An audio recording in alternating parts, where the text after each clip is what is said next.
యాత్ర two especially to the media. ఇప్పుడు నచ్చినోళ్ళకి బాగా రాసిన వాళ్ళకి బాగా రాయని వాళ్ళకి still they went, you took effort and watch the film and ఎవరి అభిప్రాయాలు వాళ్ళవి and I totally respect it అండి. ఇంక్లూడింగ్ ఇప్పుడు చూసిన ఆడియన్స్కి కూడా అంతే అండి. మనం తీసింది it's based on it's a political premise. ఒక పొలిటీషియన్ సినిమా అయినప్పుడు they will be very varied, ఒక ఒక కైండ్ ఆఫ్ ఒపీనియన్స్ ఉంటాయి, ఎక్స్ట్రీమ్ ఒపీనియన్స్ ఉంటాయి, and that is natural and normal అండి. యాజ్ ఎ స్టోరీ టెల్లర్, నేను ఒక ఫిల్మ్ మేకర్ లాగా నేను అనుకున్న స్క్రిప్టు నేను చేశాను అండ్ ఆడియన్స్ రియాక్షన్ చూశాను, ఆడియన్స్ ఫీడ్బ్యాక్ చూశాను and across the media also mostly neutral. అంటే మనకి అన్ఫార్చునేట్లీ పోయినసారి చెప్పినట్లు there is always pro and against. Pro or against ఇద్దరికి వాళ్ళ అజెండాలు ఉంటాయి, అది మనం ఏం చేయలేము. There is a lot of neutral who have independently given their opinion which is positive. ఇప్పుడు రివ్యూస్ అయినా ఒపీనియన్ అయినా అండి, I think any story teller have to take it. ఇప్పుడు సోషల్ మీడియాలో ఒక లక్షల ఒపీనియన్స్ ఉంటాయి. In the same context they will be each reviewer వాళ్ళ కాంటెక్స్లో వాళ్ళు చేస్తారు. అండ్ స్టోరీ టెల్లర్స్గా మేము డిఫెండ్ చేయడానికి ట్రై చేయకూడదు, వాళ్ళు రాసింది రైటా, మీరు చెప్పింది రైటా రాంగ్ అనేది కాదు. We have to make a film and we have to put it for the audience and for the media or critics. వాళ్ళందరూ వాళ్ళ అభిప్రాయాలు చెప్పొచ్చు, అది మేము అంగీకరించకపోవచ్చు, that's a different thing. Or మేము కొన్ని నేర్చుకొని ముందరకు పోవచ్చు, దట్స్ ద థింగ్. అండ్ ఇది అంటే డిఫికల్టీ విత్ పొలిటికల్ ఫిలిమ్స్ ఏంటంటే అండి, it is you can't commercial films లాగా it is not a universal film. అది తీసేటప్పుడు రాసేటప్పుడు కూడా మాకు తెలుసు అది. So it will have its marketing అయినా లేదా ఫస్ట్ డే వచ్చే ఆడియన్స్ అయినా ఎలాంటి కైండ్ ఆఫ్ ఆడియన్సు పొలిటికల్ సినిమాని పొలిటీషియన్ బేస్డ్ ఇది ఎంత మనము ఒక యూనివర్సల్ ఎమోషన్ అనుకున్నా కూడా దాన్ని ఎంటర్టైన్మెంట్గా తీసుకుంటామనే audience they might be limited or they might be as many as possible, we don't know. The cinema will show if at all a kind of premise of stories kuntundani, and that's the thing andy. And most importantly nenu ma technicians and Madi, cameraman and music director Santosh and editor and art director, వీళ్ళందరికీ thanks చెప్పాలనుకుంటున్నాను. And apart from this, Jiva and Mammootty and the other cast who have done exceptionally well. ఒక్కసారి సినిమా అయిపోయిన తర్వాత నా పద్ధతి ఏంటంటే అండి, అది I think I detach with the film. I just have to move on to another story. దీన్ని నేను I can't go on justifying or doing what it is అనేదండి. అండ్ ఓవరాల్ నేను ఒక యాత్ర అండ్ యాత్ర 2 అనే 2 కథలు చెప్దామనుకున్నా. యాత్ర 2 వాజ్ 2019లో చెప్దామనుకుని నిర్ణయించుకున్నా. ఈ కోవిడ్లు ఇవన్నీ వచ్చి ఈయన 5 ఏళ్ళ తర్వాత బతుకుండి ఇంకా అదే రోజు సినిమా చేసి రిలీజ్ చేసుకున్నాం. That is something which is good enough and that is fine. And thanks to the audience and I hope ఇది ఓన్లీ 1 డే అయింది కాబట్టి we will figure out how the audience are going to watch it for the next few days or something. We'll try promoting the way it is and I hope the media does the same way in a fair way. Thank you అండి. Sir, so మీరు చెప్పింది చాలా correct. అంటే కొంతమందికి నచ్చొచ్చు, నచ్చకపోవచ్చు. But అందరూ audience కానీ ఉన్న క్వశ్చన్ ఏంటి అంటే, వైఎస్ షర్మిల గారిని ఎందుకని చూయించలేదు? One of the family member, ఆవిడ కూడా పార్టీకి చాలా కష్టపడింది, ఆవిడ కూడా చాలా చేశారు. బట్ ఎందుకని దీనిలో మీరు వైఎస్ షర్మిల గారిని చూపించలేదని చాలామంది ఆడియన్స్ కూడా అడుగుతున్నారు. సో దీనికి మీ ఎక్స్ప్లెనేషన్ ఏంటి? నేను I have clarified even before the cinema అండి. నేను ఎప్పుడైనా ఏ కాంటెంట్ చేసినా నా ఆడియన్స్ నేను ప్రిపేర్ చేస్తాను. నేను సినిమా చూశాక అరే ఈ క్యారెక్టర్ లేదు అనేది ఎప్పుడు కూడా షాక్ వాల్యూ ఉండదు. లాస్ట్ 1 month కానీ I have put out saying that ఈ క్యారెక్టర్స్ లేరు. నా ప్రీవియస్ ఇంటరాక్షన్లో కూడా నేను చెప్పింది ఏంటంటే, నేను ఎంచుకున్న కథ తండ్రి కొడుకు ఇచ్చిన మాట. ఒక 2 గంటల్లో నేను ఆ లైన్ని, ఆ కాన్ఫ్లిక్ట్ కావాల్సిన క్యారెక్టర్స్ కానీ సన్నివేశాలు కానీ రాసుకొని డ్రైవ్ చేసింది. సో మనం ఎంత జస్టిఫై చేసినా కూడా they will be people who will asking ఎందుకు లేదు అని. ఆ క్యారెక్టరే కాదు, చాలా క్యారెక్టర్ లేదు. నేను చెప్పే సింపుల్ ఆన్సర్ ఏంటంటే, there is no purpose in the story. Real వేరే, అన్రియల్ వేరే, ఆన్ స్క్రీన్ వేరే.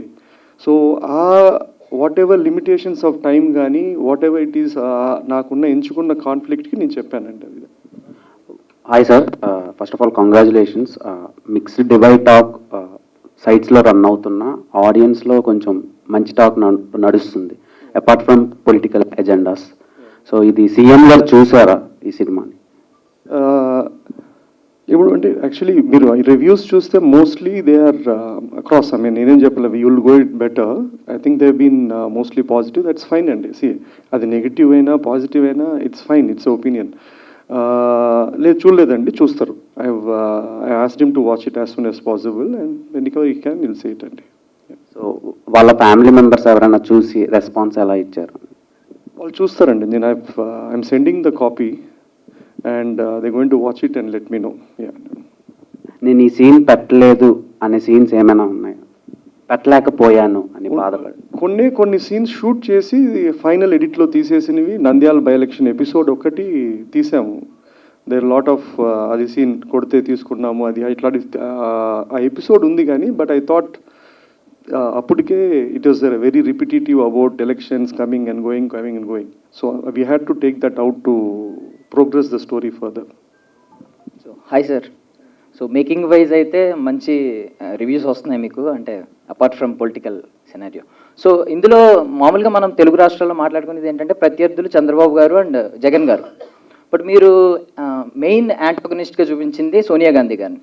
అంటే ఎందుకు అంటే నేషనల్ ఆవిడ కాబట్టి ఆవిడ అయితే రియాక్ట్ అవ్వరు పెద్దగా అని చెప్పి ఆవిడని మెయిన్ యాంటోగనిస్ట్గా చూపించారా?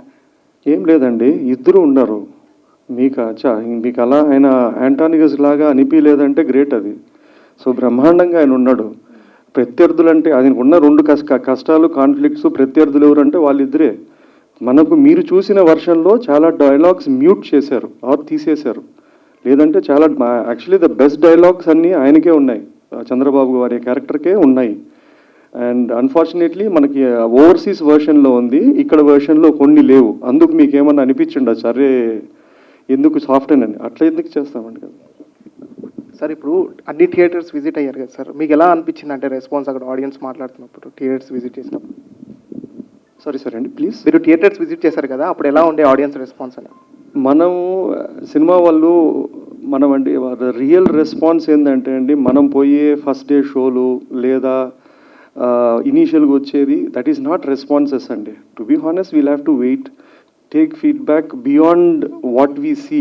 మనము అంటే ఇండస్ట్రీ మనం ఒక చిన్న బబుల్ బిల్డ్ చేసుకున్నాం. ఫస్ట్ రోజు ఈ ఇక్కడ పోతాము, లేదంటే ఇక్కడికి పోతాము, ఈ సోర్సెస్ నుంచి తీసుకుంటాం. అది నాకు ఐ డోంట్ అది మనకు వాళ్ళు తప్పట్లు కొట్టి విజిల్ వేసినా బ్రహ్మాండం అన్నా I don't take it this thing. We just have to be realistic. మనకి real opinions maybe on Monday Tuesday తెలుస్తుంది. మండే రోజు కూడా వాడు ఎవడన్నా పోయి సినిమా చూసి బాగుందన్నాడు అంటే then I think it will make sense అండి.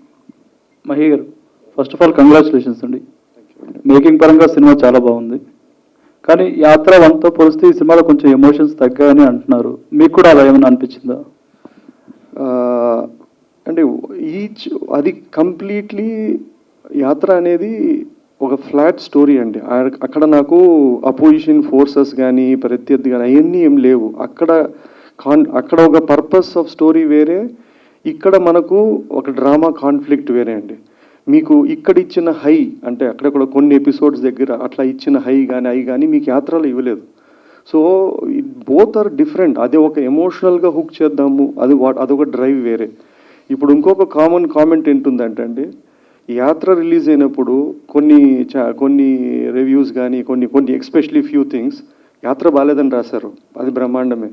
యాత్ర 2 వచ్చిన తర్వాత అదే వాళ్ళు యాత్ర బ్రహ్మాండంగా ఉంది, యాత్ర అంతా బాగాలేదు, యాత్ర 2 అంటారు. ఇది ఎలా ఉంటుందంటే అండి, వైఎస్ఆర్ బతుకున్నప్పుడు ఎవడు ఆయన బాగా మంచోడు అని చెప్పలేదు, ఆయన పోయినాక ఆయన మంచోడు, ఆయన కొడుకు చెడ్డోడు అనేట్లు ఉంటుంది. సో అది that's part of how information is passed on and how they programmed అండి. సినిమాలో కొన్ని క్యారెక్టర్స్కి వాళ్ళ పేరు డైరెక్ట్గా వాడారు, కొన్ని క్యారెక్టర్కి వాడలేదు. అంటే రెడ్డీజీ, మేడం ఇలాంటి క్యారెక్టర్లకి. రెడ్డీజీ క్యారెక్టర్ ఎవరిదండి యాక్చువల్గా? ఎవరండి? ఏదండి? రెడ్డీజీ సుబ్బలేఖ సుధాకర్ గారి క్యారెక్టర్. అది mix of a lot of characters అండి. ఇప్పుడు మీరు అక్కడ హై కమాండ్ అని కపుల్ ఆఫ్ క్యారెక్టర్స్ చూపించాం. మనకు అక్కడ ఇప్పుడు దిస్ ఆర్ ఆల్ అంటే వాళ్ళు కంప్లీట్గా ఫిక్టీషియస్ అంటే ఫిక్టీషియస్ కాదు. మీరు చెప్పిన సుబ్బలేఖ క్యారెక్టరు స్పెసిఫిక్గా ఒక వ్యక్తి కాదు, ఒక 4-5 వ్యక్తులు ఆ సిమిలర్ వాళ్ళ వేరియస్ తీసుకొని I had to create one character to drive the story or tell the story అండి. అర్థమైందంటే దట్స్ ఐ వాట్ ఇట్ కదండి. It is not one person అంటే చెప్పలేను, ఇది స్పెసిఫిక్ కాదు, అట్లా కైండ్ ఆఫ్ క్యారెక్టర్ కాదు. అంటే ఇంకోటి, జగన్మోహన్ రెడ్డి గారు హెలికాప్టర్ ప్రమాదం ఎక్కడైతే జరిగిందో అక్కడికి వెళ్ళి ఒక పుస్తకం తీసుకుంటారు కదా, అది రియల్ అనుకోవాలా, అది ఫిక్షనల్ ఏంటండి? అది ఫిక్షనల్లే ఉండే. ఫిక్షనల్ అంటే అండి నాకు తెలిసింది అంటే వైఎస్ఆర్ గారు స్మాల్ బుక్ పెట్టుకునే వాళ్ళంట, ఒక చిన్న బుక్, చిన్న పాకెట్ బుక్ లాగా. అండ్ అన్నకి అదే హ్యాబిట్ ఉందంట. So this is what it is. But leaving that I thought ఒక క్రాష్ అయింది, వాళ్ళ నాన్న చనిపోయిన చోటకు పోయినప్పుడు అంతా ఉన్న చోట ఏదన్నా ఒక వస్తువు ఉంటే what if at all it belongs to him. నేను అదే బుక్ని ఎక్కడో ఒక చోట వాడాను, ఏది ఇచ్చిన మాట అనే ఒక ఫ్లాష్ కావడానికి అనే దానికి వాడాను. ఇది స్క్రీన్ రైటింగ్ థింగ్ అండి, అంతే. ఓకే అండి, wish all the best. Thank you అండి. మహి గారు, first of all congratulations. Thank you అండి. యాక్చువల్గా ఏంటంటే ఒక ఫిల్మ్ మేకర్ కింద మనం ఒక స్క్రిప్ట్ రాసుకుంటున్నప్పుడు కానీ పేపర్ మీద పెట్టినప్పుడు కొన్ని సీన్స్ చాలా బాగున్నాయి అనిపిస్తాయి. But once they are translated into the celluloid, కొన్ని సీన్స్ మనం అనుకున్నట్టు వస్తాయి, కొన్ని అనుకున్న దానికన్నా బాగా కూడా వస్తాయి కదా. సో మీరు ఫస్ట్ యాత్ర 2 మీ ఫైనల్ కాపీ చూసుకున్న తర్వాత మీరు అనుకున్న సీన్స్కి ఆడియన్స్ రెస్పాన్స్, కొన్ని సీన్స్కి అనుకుంటాం కదా, ఈ సీన్స్కి రెస్పాన్స్ మీరు అనుకున్న దానికన్నా ఎక్కువ ఉందా తక్కువ ఉందా? నేను ఫస్ట్ డే షోసే చూశానండి. నేను అగైన్ మళ్ళీ అదే చెప్తాను, నేను చూసిన దాన్ని తప్పట్లకు అది కరెక్ట్ అనుకోవడం రైట్ కాదేమో.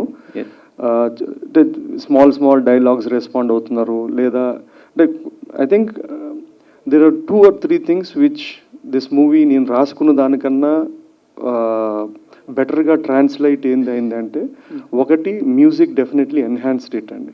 2 ద విజువలీ హౌ, అంటే నాకు ముందు ఏ సినిమాలకు బడ్జెట్ లేవు, ఈ ఒకసారికి ఏదో ఒక బడ్జెట్ కొంచెం అటు ఇటుకు వచ్చింది కాబట్టి we had a better visual canvas. Third thing ఏంటంటే డైలాగ్స్.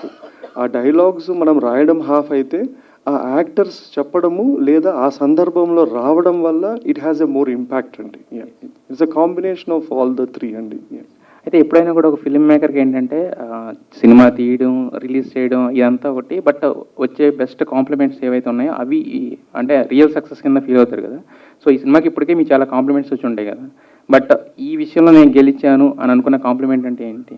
ఇలాంటి కాంప్లిమెంట్ ఒకటి వచ్చింది నాకు చాలా యాత్ర 2 కనిపించిన సాటిస్ఫాక్టరీ కాంప్లిమెంట్. నేను ఐ థింక్ యాత్రకైనా యాత్ర 2కైనా అండి, యాత్ర అక్కడ the box office never great. మనము when you make stories about politicians or politics అండి, you need to be very precise. అంటే ఒక సెట్ ఆఫ్ ఆడియన్స్ ఉంటారు, వాళ్ళకి అది విపరీతంగా నచ్చుతుంది. 2 they will be neutral audience, వాళ్ళు they are not rooting for them. అట్లా వాళ్ళు చెప్పినప్పుడు there are few people who told అంటే we don't like him or we don't less about him, కానీ నాకు ఈ సినిమాగా నాకు నచ్చింది. That gives me more sense of a satisfaction as a storyteller. ఇంకోటి ఏంటంటే ఇట్లా మూవీస్ ఏంటంటే they become part of history. ఇప్పుడు ఇది కమర్షియల్ సినిమా అంటే ఒక స్పాన్ ఏముంటుందంటే ఒక 1 month, 1 monthలో మర్చిపోతాం. కానీ యాత్ర కానీ యాత్ర 2 కానీ because they are intertwined with characters which whether you like or not they are here as a part of the history. This stories will become part of a folklore. ఈ సినిమాలు they will last much longer than even my timeline or whoever it is అండి. మహి గారు, ఇంకోటి ఏంటంటే Nandigam Suresh character ఉంది కదా, అది వచ్చినప్పుడు గూస్ బంప్స్ వచ్చే ఆ సీన్ ఉంది. కానీ ఎవరైతే నిన్ను కొట్టారో వాళ్ళతోనే సెల్యూట్ కొట్టిస్తున్నారు కదా, ఆ సెల్యూట్ కొట్టించే సీన్ చూపించుంటే బాగుంటుందని చాలా మంది అన్నారు. అది మీరు తీసి ఎడిటింగ్లో పోయిందా లేక ఏంటండి? తీసాం కానీ అండి, అప్పటికి బై ద టైమ్ మేము ఒక సెంట్రల్ అతని క్యారెక్టర్తో ఎమోషన్తో పోతున్నాం. అక్కడ వాయిస్ ఓవర్ రాజశేఖర నీ కొడుకు అని వస్తుంది. And so I had to go stay true to the ఆ థింగ్ అండి.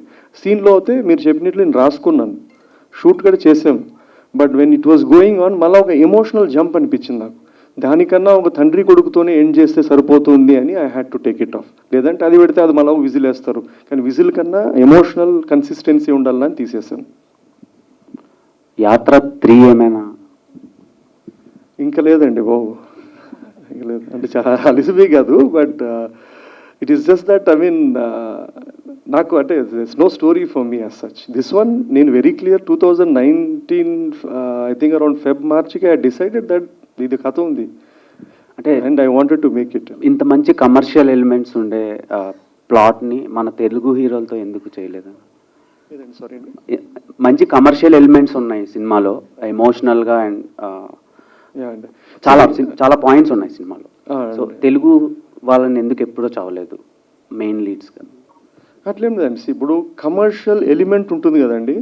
ఒక పొలిటికల్ లీడర్ మీద ఉన్న మనం రాసుకున్న డ్రామా కమర్షియల్, ఒక కమర్షియల్ హీరో ఒక ఫిక్షనల్ క్యారెక్టర్తో రాసుకోవడం చాలా డిఫరెంట్. ఎందుకంటే నేను ఎంత కమర్షియల్ ఏం రాసా కూడా ఆ ఒరిజినల్ క్యారెక్టర్ కన్ను నుంచే చూస్తుంటారు, ఇది ఈయన చెప్పాడు అని. సో అది నచ్చే వాళ్ళకి నచ్చుతుంది, నచ్చినోడికి అసలు డిస్కనెక్ట్ ఉంటుంది. ఎందుకంటే వాళ్ళు అది ఇప్పుడు ఇదే డైలాగులు ఒక కేజీఎఫ్ లాంటి స్టోరీ అనుకోండి, అది దట్స్ డిఫరెంట్ బాల్ గేమ్. యూనివర్సల్గా వాడు నచ్చితే విజిల్ వేస్తాడు. ఇక్కడ వాడు ఇతను నచ్చి ఇతను రూట్ అవుతేనే అడ్రిలిన్ రష్ వస్తుంది. అండ్ సేవ్ ద టైగర్స్ 2 మేము ఎప్పుడు ఎక్స్పెక్ట్ చేయొచ్చు? సూన్ అండి, షూట్ అయిపోయింది. It will be there in the next 1 month or so. It come fast అండి. There is lot of family audience are waiting for save the tiger 2. అట్లా ఎట్లా మీరు శైతాన్ 2 అని అడగల. సో సైతాన్ కూడా చాలా మంది ఇంప్రెస్ అయ్యారు. అది సపరేట్ జోనర్, అంటే దానికి సెట్ ఆఫ్ ఆడియన్స్ ఉన్నారు, అడల్ట్ కంటెంట్ అని. యాక్చువల్లీ ఈ రెండు even Shaitan 2 he's done exceptionally great numbers. అది కూడా వాళ్ళు 2 చేయాలని అడిగారు కానీ, but yeah save tiger soon వస్తుందండి. ఓకే అండి. Next projects, big screen projects ఏమున్నాయి? ఐ విల్ టేక్ టైమ్ అండి. నేను రాయడానికి 1.5 సంవత్సరం పడుతుంది. So I'm very laid back filmmaker. మనకి తొందర లేదు, అసలు అవసరం పెద్ద కూడా ఉండదు. అండ్ మీరు చేస్తున్న ప్రాజెక్ట్స్ అన్ని డిఫరెంట్ జానర్స్లో చేస్తున్నారు. మీకు నచ్చిన జానర్ ఏంటంటే? నాకు actually romantic drama system. I like very chick flicks kind of a thing. And unfortunately నేను ప్రతిసారి ఎంచుకున్నప్పుడు అది చేద్దాం అనుకుంటాను, I end up doing something else apart from that. The next one, I think, I don't know. I'll take a few weeks break or a month's break and decide. Thanks a lot, Andy. Thank you. Thanks.